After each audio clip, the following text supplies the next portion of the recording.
এই যে naked video দেখেন এভাবে পাবলিক প্লেস এদিকে মা বোনেরা যায়, আপনার উদ্দেশ্যটা কি? প্রকাশ্যে সাউন্ড বক্স চালিয়ে উচ্চ স্বরে গাড়িতে বসে দেখছেন নেকেড ভিডিও। পাশ দিয়েই হেঁটে চলছে বৃদ্ধ, শিশুসহ তরুণ তরুণীরা।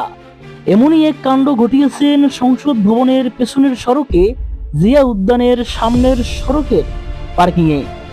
স্থানীয়দের দাবি, একদিন দুদিন নয়, প্রায় মাঝে মধ্যে দেখা যায় এই তরুণীকে দামি গাড়িতে বসে গাড়ির সাউন্ড বক্সে উচ্চ স্বরে নেকেড ভিডিও চালানোর উদ্দেশ্য কি জানতে চায় খোদ ওখানকার জনতা। না না, আপনি একা দেখেন, বাসায় দেখেন, কিন্তু পাবলিক প্লেসে এভাবে তো আপনি দেখতে পারেন না। পাবলিক প্লেসে আপনি নেকেড ভিডিও দেখছেন, সাউন্ড বক্স চালায়া, আশেপাশে মানুষজন এদিক দিয়ে যাচ্ছে, আপনার উদ্দেশ্যটা কি? আচ্ছরান, আচ্ছরান প্লিজ, আচ্ছরান, আপনি আচ্ছরান। একজন পথচারী জানান, আমি ফুটপাতের এই সড়কটি দিয়ে হেঁটে যাচ্ছি, তখনই আমার কানে বাজে উচ্চ শব্দ ও কান্নাকাটি।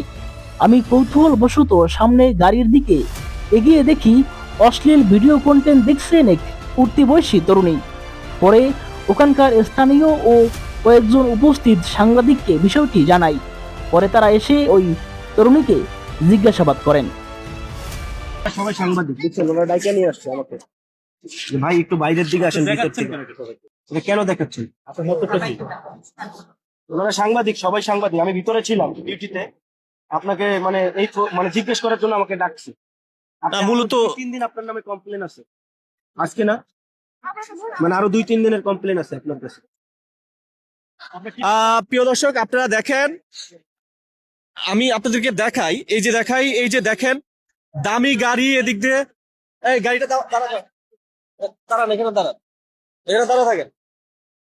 উনি দেখেন দামি গাড়ি এদিকে, হ্যাঁ, ওনার মূলত উদ্দেশ্য হচ্ছে উনি এভাবে দামি গাড়ি দাঁড় করায় প্রাইভেট কারে উনি হচ্ছে কিছু অশ্লীল ভিডিও দেখছে। এখানে মা বোনেরা এদিক দিয়ে যাচ্ছেন, সবাই এদিক দিয়ে যাচ্ছেন। ওনার উদ্দেশ্যটা কি? কেনই বা গাড়িতে বসে এভাবে অশ্লীল ভিডিও দেখছে আর চারোদিকে সব দিক দিয়ে তাকাচ্ছে? আর মূলত উদ্দেশ্যটা আমরা ঠিক বুঝতে পারছি না। আমরা গত নির্বাচনের আগে ওনাকে আমরা ঠিক একইভাবে এখানে আমরা সন্দেহজনকভাবে ধরতে পারি। তো আমাদের লক্ষ্য ছিল যে দেখি আমরা নেক্সট টাইমে দেখতে পাই কিনা।